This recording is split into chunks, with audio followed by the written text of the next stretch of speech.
Satisfied, I will tap that leg. You'll exhale to the surface at your will.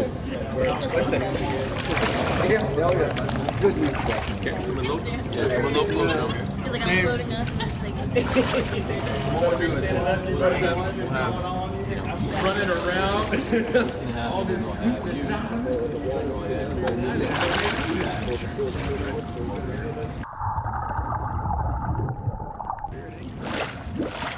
Relax, take a breather.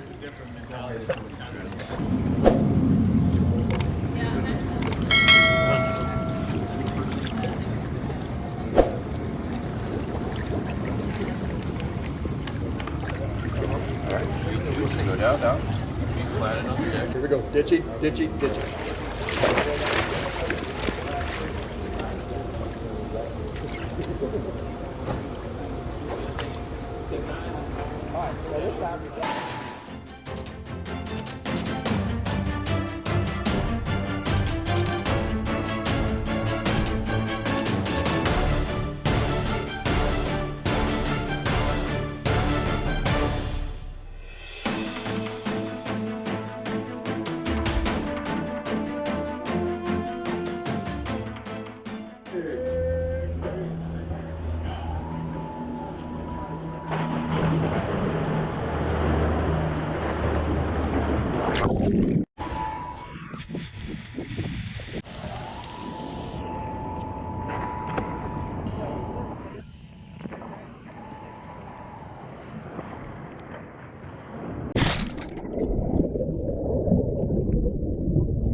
Then he escape from the belt and leave the cabin, simulated cabin, and reach the surface of the water.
There is a step.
This is a helicopter simulated cabin for trained crew to get out of emergency situation in the water. So it is designed for a helicopter, but we trained transport pilots too. So the cabin consists of two seats where the crew member is seated. The belts are fastened, and what the crew have to do in a water in emergency situation is firstly to breathe out of oxygen system. So just like this. Then, when his breath is stable, he escapes by ejecting the seat belts and escaping the cabin. The cold water does damage to your health, to your mind. You're starting to panic. So this exercise mostly consists and based on how to deal with your fear, how to deal with yourself. 3 Baltic states are neighboring countries, and our search and rescue are connected, related very much. So we have to know each other procedures in emergency situations, and not only in how to survive, but how to help the survivors.